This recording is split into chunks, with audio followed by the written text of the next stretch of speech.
मैं घटना स्थान पर भी जाकर आया हूं। सारे यात्रियों के मृतदेह को बाहर निकालने का काम लगभग समाप्त हो चुका है। जितने यात्रियों के परिजन यहां पहुंच चुके हैं वो सबका डीएनए लेने की कार्यवाही भी 2-3 घंटों में समाप्त हो जाएगी। विदेश में जिनके परिजन हैं उनको सूचना देने की कार्यवाही समाप्त हो चुकी है और जैसे ही पहुंचते हैं उनके भी डीएनए सैंपल लिए जाएंगे और मृतदेहों की पहचान के लिए जितने मृतदेह मिले हैं इनके भी डीएनए सैंपल लेने की कार्यवाही समाप्त हो चुकी है। गुजरात में ही लगभग 1000 के आसपास डीएनए टेस्ट करने पड़ेंगे। ये सभी टेस्ट करने की क्षमता गुजरात में विकसित है, तो डीएनए टेस्टिंग के लिए कहीं गुजरात के बाहर जाने की जरूरत नहीं पड़ेगी। गुजरात की FSL और नेशनल फॉरेंसिक साइंस यूनिवर्सिटी दोनों मिलकर कम से कम समय में डीएनए का परीक्षण पूरा करने के बाद परिवारजनों को अपना परिजन का मृतदेह सौंपने का काम करेंगे। उनके रहने की सुविधा, उनकी सांत्वना की सुविधा, जिनको मेडिकल प्रॉब्लम ट्रॉमा के कारण हुए इनकी मेडिकल की सुविधा, ये सारी व्यवस्था बहुत सुचारू रूप से हो चुकी है।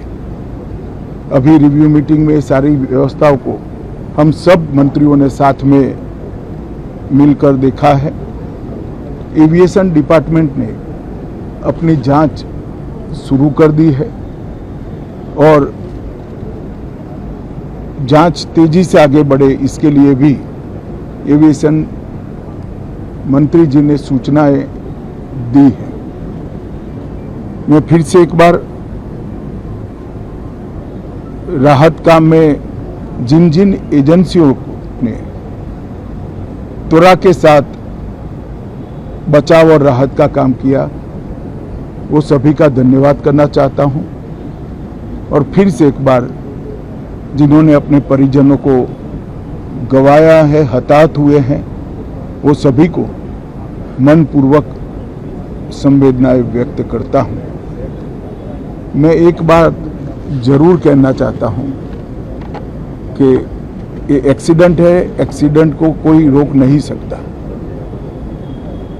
परंतु 365 दिन 24 घंटा इस तरह की घटना के लिए प्रशासन का जो अलर्टनेस है उसकी कसौटी उसी वक्त होती है जब ऐसी घटनाएं होती है।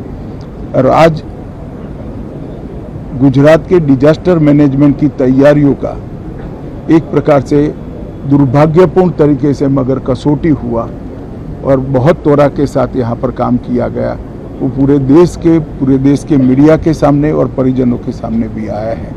अंत में मैं फिर से एक बार सम्माननीय प्रधानमंत्री नरेंद्र मोदी जी की ओर से, भारत सरकार और गुजरात सरकार की ओर से सभी हताहत लोगों के परिजनों के प्रति गहरी संवेदना व्यक्त करता हूं।